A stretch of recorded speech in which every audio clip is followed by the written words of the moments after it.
everyone, it's Katie from Paradise Falls family. In this video we're continuing our Florida April 2023 vlog series with a look at our time in Animal Kingdom at Walt Disney World in Florida. We only had time for one day in this park on this trip, but we'll talk you through what we did, giving an overview of the park with a few tips along the way. Again, it's worth remembering that we made use of the Disability Access Pass during our visit, and I explain what this is and the reasons for this in our planning vlog, and you can find in the same playlist as this one. As a result, we probably fit in more rides than perhaps we would ordinarily, although it may be comparable to using Genie Plus, the current FastPass system for example. Our day in Animal Kingdom was our second day in the parks, coming after a busy day in Magic Kingdom. Animal Kingdom typically opens the earliest of all the parks, so it was another early morning for us to make the most of our short time. We were out of the room by 7:15 and got on the bus from the Grand Floridian Resort where we were staying. We arrived at around 8 AM for the park opening. Early magic hours had begun at 7:30, but we just couldn't get everyone up that early after a busy day the day before.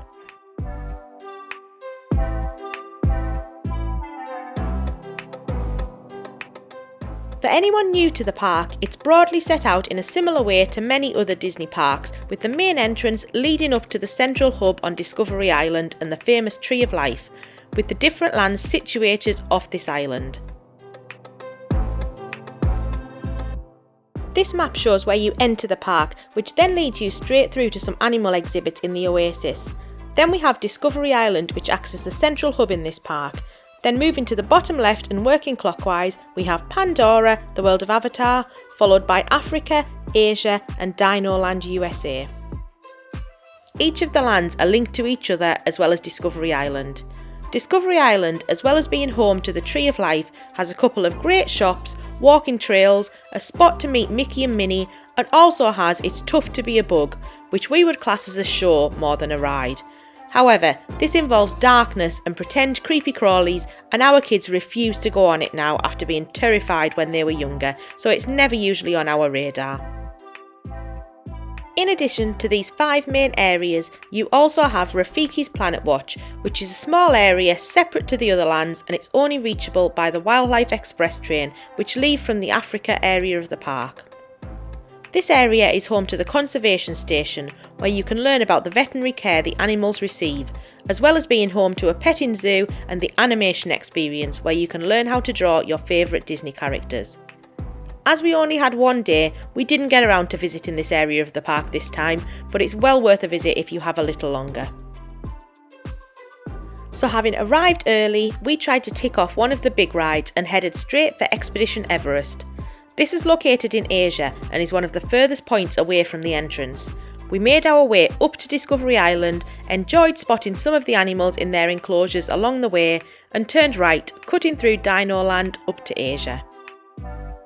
The Asia area, as you'd expect, is themed around Asia, and in particular the area around Expedition Everest is themed around Nepal. In addition to Everest, you have the Kali River Rapids, which we've never actually ridden as we can't persuade the kids to get that wet. Then you have the Feathered Friends in Flight, which is a lovely bird show with an up theme and a good option for a sit down in the shade. Lastly, you have the Maharaja Jungle Trek, which is a great walking trail where you can see some more animals including tigers, monkeys and a Komodo dragon. In terms of shops and dining, the standout option is Yak Yeti, which we'll mention again later. Although the park had been open a little while by now, the area was largely empty still. Unfortunately, Everest was down due to technical issues, but we decided to hold our nerve and hang around waiting for it to open. After around 30 minutes, we finally managed to get on, using Rider Swap again, and had a great time. This really is one of the best rides in the park and a must do if you like roller coasters.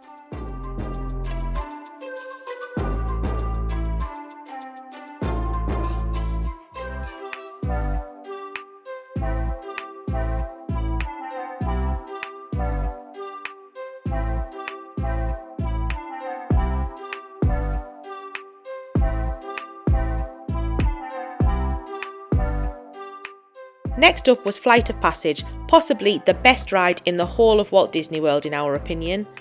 On the way over to Pandora, back through Dinoland, we managed to catch one of the flotillas, which run throughout the day along the waterways cutting through the park and are a lovely touch.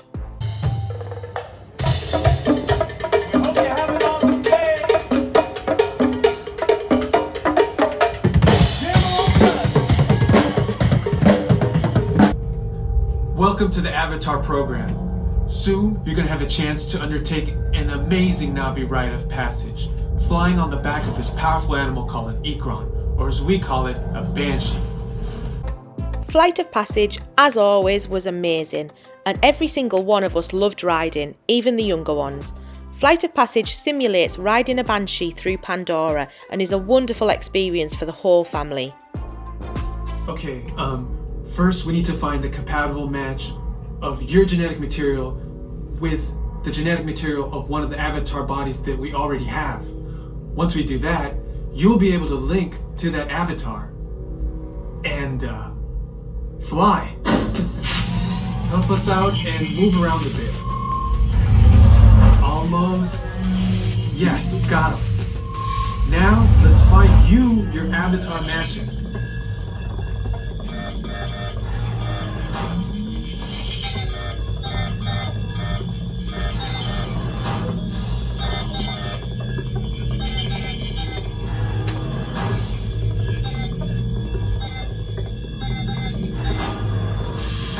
Alright, you've all been matched with avatars. With a couple of the big rides ticked off, we slowed down a little and started on one of the main things the kids had asked to do, which was the Wilderness Explorer Badges activity. This is a great addition to the park that we do every time we visit, and it aims to replicate the Wilderness Explorer badges from the film Up. There are around 25 different stations dotted around the park, each focusing on a different topic. You can visit each station, learn a little something from the cast member, complete a little task and get your Explorer badge, which is actually a sticker in this case, to go in your Explorer booklet, which you can pick up from any of the stations. If you manage to complete all of the badges, which we've done with the kids on several occasions before, you become a fully fledged Wilderness Explorer and get an extra little sticker and a well done ceremony. It's a great extra addition to keep the kids entertained while you're walking the many trails around the park, particularly on Discovery Island, Africa and Asia. We knew on this visit that we couldn't realistically fit in every station, but the kids loved visiting as many as we could, having fun with the cast members and collecting their stickers. We started with a couple of stations in Pandora before making our way over to Dinoland to ride Dinosaur. Dinoland is in the middle of an update at the moment, so part of it are closed off. However, it does still have a couple of attractions with Dinosaur and Triceratops Spin. It's also home to the Finding Nemo musical show, the Barnyard, which is a fantastic kids play area, and lots of carnival style games for an extra fee, so there's plenty to make it well worth visiting still. Then you've got your usual array of shops, a couple of quick service dining options and Restaurantosaurus for some sit down food. On our way over to Dinoland, we saw Kevin from Up wandering around Discovery Island, one of the best character interactions in this park. And we also found Daisy meeting guests inside Dinoland, so we stopped to say hello before moving on to the dinosaur ride. For those of you who haven't ridden before, Dinosaur is a dark ride similar to the Indiana Jones ride in Disneyland, California, but themed around the animated movie Dinosaur. It's a little bit in your face, but all of our group loved it, even the little ones. Grab the iguanodon and get out before that asteroid hits. Let's roll!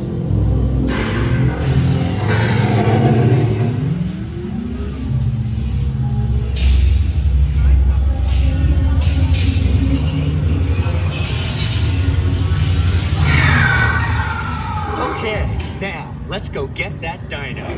Computer, what are you tracking? Styracosaurus. We still had more to do in Dinoland, but it was time for our lunch reservation at Yak Yeti in Asia, so we headed over there for around 11:30 and enjoyed some welcomed air conditioning. Yak Yeti has been on our list to try for years, and we had a lovely meal with a great range of food for the whole family at a really reasonable price. It was around $100 for the four of us. There are a couple of shows to take in at Animal Kingdom, and we decided with only one day we just had the time to pick one of them, so we went for the newly reopened Finding Nemo show. We finished lunch just in time to get over to Dinoland for the 1 PM show and walked in just as it was starting and were able to get really good seats still. This show has been running for years but has only just reopened following the pandemic. It seemed to us though to be largely unchanged and was a fun 25 minutes out of the sun which the kids really enjoyed.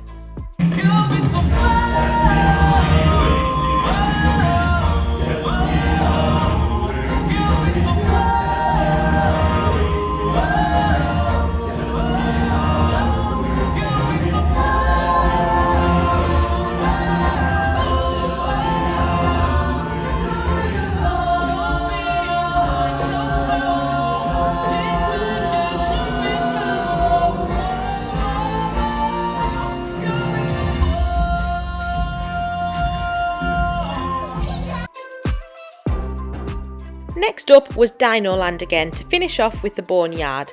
This is one of the kids' favourite areas and we always have to make a stop here. The Barnyard is a giant kids' play area with loads of climbing areas, slides and interactive areas to explore, all themed around a dinosaur dig site.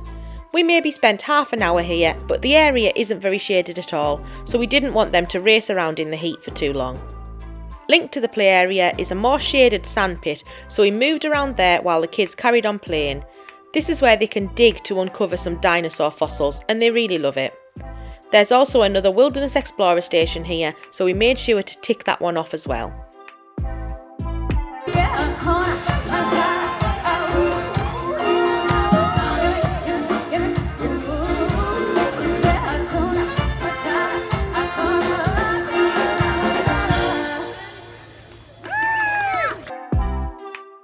We called time on the Barnyard and decided to spend some time taking it easy and exploring again. We had a slow walk across to Discovery Island and back to Pandora, enjoying the atmosphere, the dancers, ticking off a few more Wilderness Explorer stations and even spotting another flotilla.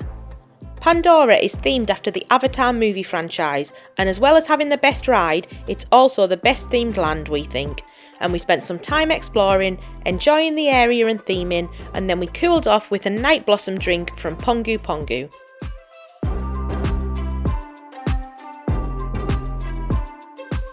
Pandora also has the Navi River Journey, which is a relaxing dark boat ride, and the Satuli Canteen, which is a great quick service option if you're in the area. Pandora is also worth a stop in the evening, as when the light falls, the area is wonderfully lit up and the theming and sounds all come to life.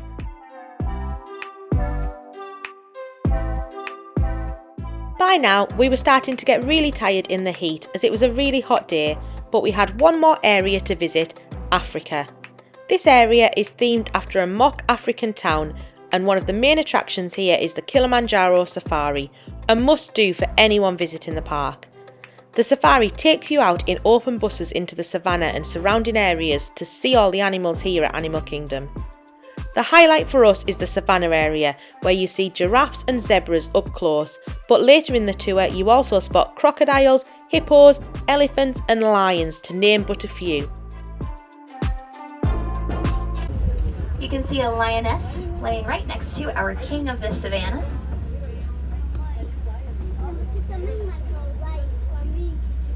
Soaking in the shade on this very hot day. And what they're doing right now is actually a very large part of a lion's day. Elsewhere in the Africa land, you also have the Festival of the Lion King show, which is, in our opinion, the best show in the park, but one we didn't have time for on this visit. You can also catch the train out to Rafiki's Planet Watch, which I mentioned earlier, and stroll the Gorilla Falls Exploration Trail. Again, in our opinion, the best of the trails, as the gorilla enclosure is absolutely fantastic. Africa is also a good spot for dining, with character meals taking place at Tusker House, which we've really enjoyed in the past, and good quick service options at Harambe Market. We actually stopped at the market today following the safari for a drink and to just rest and regroup.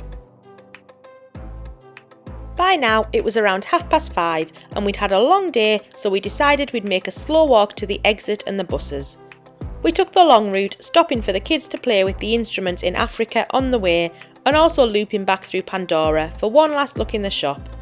Eva had spotted a great make-your-own necklace that she loved, so we spent a bit of time putting this together before heading for the exit.